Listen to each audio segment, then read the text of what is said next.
As I said at the top of the show, the state Senate race between Ileana Garcia and Michael Grieco is going to be one of the most expensive we've seen.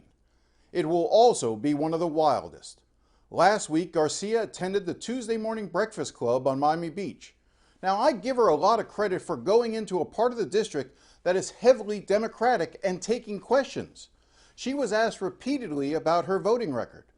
But it was a question about abortion that prompted an answer no one expected.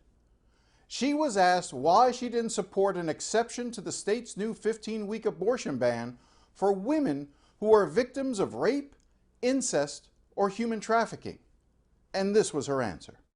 I worked at the Department of Homeland Security, and I had the opportunity to go out to the border, and I've worked a lot of the human trafficking stuff. So human traffickers, as long as their commodity, which is the girls or the women, are not pregnant, they continue to use them. So what we would like, as a matter of fact, we would like to see in the future is more of these entities like Planned Parenthood reporting these human traffickers, because it's a copy, paste, repeat. When the girl or the woman gets pregnant and they can't make her get an abortion, or she doesn't want to get an abortion, or they can't get her to a place to get an abortion, they don't use her anymore. So they release her from the human trafficking ring. That is why we went to that point. Now, with regards to incest and rape, you know, it's up to 15 weeks to make a decision. And I kid you not, it is a tough spot. I would ask you, if you can, look up children of rape. And like I said, in going through the process to make my decision, and obviously my filter, I am a conservative Republican. I am a very pro-life Republican.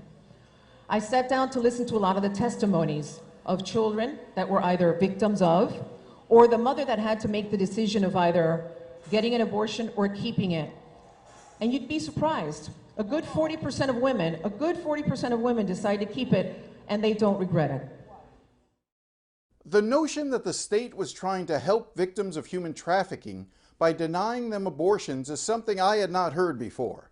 I asked Grieco for his reaction to what Garcia said. Claiming that someone should be forced to carry a child to term because they would be less marketable as a commodity for their pimp is insane. It is one of the most ridiculous things. As a former prosecutor and just a human being, somebody who handled these types of cases for years, it's a disgusting thing to say. It's ignorant. I don't know where it's coming from. And the fact that somebody in elected office could say something like that should disqualify them. It's ridiculous. Well, let's talk about this last session. How do you explain what we saw happen in Tallahassee for those 63 days as the session was extended, and then an additional special session after that? What did we witness there in Tallahassee for the past few months? Tallahassee is one big butcher shop. And what I mean by that is it is just red meat flying all over the place. Instead of spending the 60 days of the legislature actually focusing on issues that matter to people, they were ignored. And we were running around talking about whether or not LGBT issues can be mentioned in school, whether or not a woman should have a right to make decisions about her body, especially if she's a victim of rape, incest, or human trafficking. We're talking about whether or not we should be discussing slavery in schools.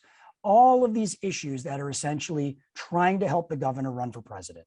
And as a member of the legislature, and I try to use the term we as much as possible, I'm not the one making those decisions. It's like professional wrestling. If that bill goes to the floor, it's predetermined. We know what's happening except for what the debate's going to look like. I mean, look, we had to go back last week and they put out they threw a bomb on Disney just to distract from the fact that they didn't want to talk about the racist congressional redistricting that they were doing.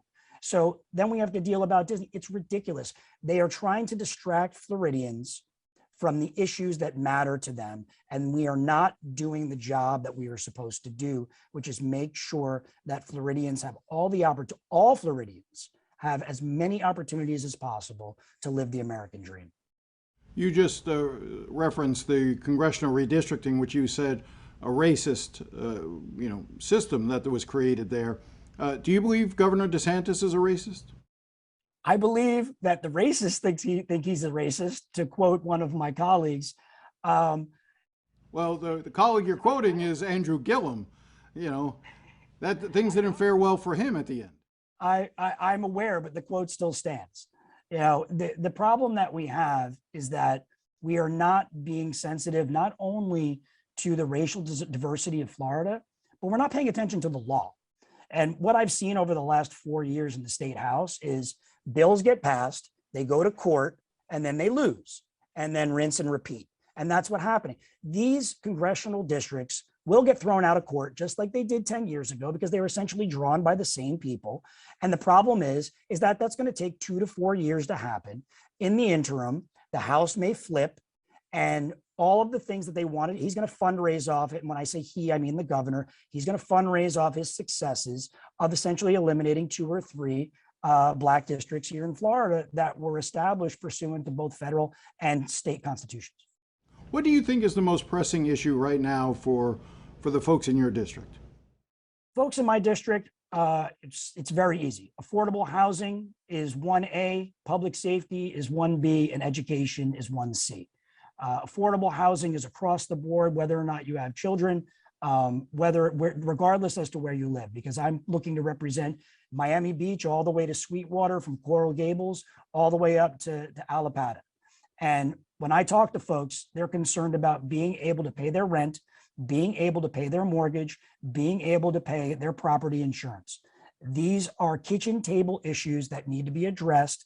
And instead of addressing those during the constitutional regular session, now we're going to go back again in 3 weeks and do some theater and pretend like we're doing something. Well, let's stay with that for a second. What should be done?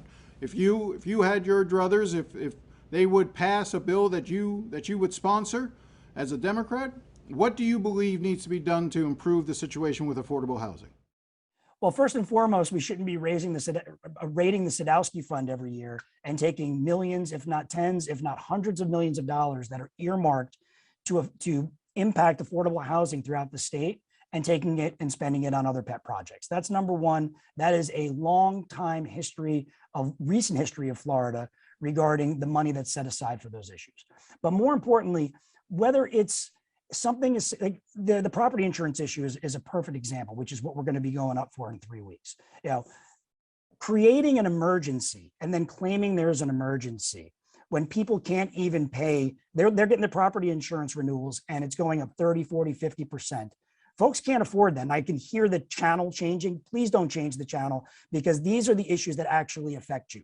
They're not sexy. But at the end of the day, when you get your state farm bill and you realize that the governor's director of the OIR actually allowed them to increase those rates, and then they want to blame, say, people's lawsuits, they're blaming lawsuits and lawyers for the increase and the unaffordability of property insurance in Florida. Well, let me hold you there. Florida does have more lawsuits than any other place. I think we have, I can't remember the exact number, but it's 100,000 lawsuits compared to other states similar size that may have 5, 6, 8,000 lawsuits. We have 100,000 lawsuits in Florida. Certainly there is some responsibility by the bar here in terms of how they proceed, in terms of filing lawsuit after lawsuit after lawsuit. Are you saying that there is no need for that sort of reform when it comes to litigation? Well, Jim, it's a great point. So in 2021, we actually passed significant litigation reform in this space. Significant. And the internal statistics from the insurance companies is that the lawsuit rate is dropping exponentially. You wouldn't know that because the Office of Insurance Regulation has punted that data to not be released and studied until 2023. So we've actually addressed that on some level, and we're not even allowed to see the data for a couple more years because some appointee of the governor has decided not to implement something that we required by law just last year. So those stats that you're citing are actually old. So, but I'm confused. Are you arguing that there is not an insurance crisis right now in the state of Florida? Oh, there absolutely is. There absolutely is a property insurance crisis here in the state of Florida, but I'm concerned about who's getting blamed. Because the state of Florida, if somebody increases your rates, that actually has to be approved by the state. And they keep getting approved. And the reason being is that you've got these huge insurance companies that are writing huge checks to the people in charge, and it's only a handful of people. I'm not in that room. And then all of a sudden, the insurance company, they're going to come out of this special session living the best life ever. They're going to benefit from this left and right, because I would love to bring them in. I sit on the regulatory committee and on the commerce committee. I am challenging them right now. Bring in the executives from the insurance companies, put them under oath in a hearing in the public. Let's put this all out in the sunshine, and let's talk about where they're hiding their profits, as opposed to blame. Because remember, those lawsuits are a product of claims being denied by policyholders. At the end of the day, the policyholders are the ones that are getting screwed. That's you back at home, back there at your kitchen table talking about this and checking your bills. You're the one getting screwed because the insurance companies are the ones that are making all the profits, and they're not returning your claims the way they're legally required to do. When we come back, an update on a story we have been following for weeks regarding the failure of the legislature to pass any reforms after the Champlain Towers collapse. We'll be right back.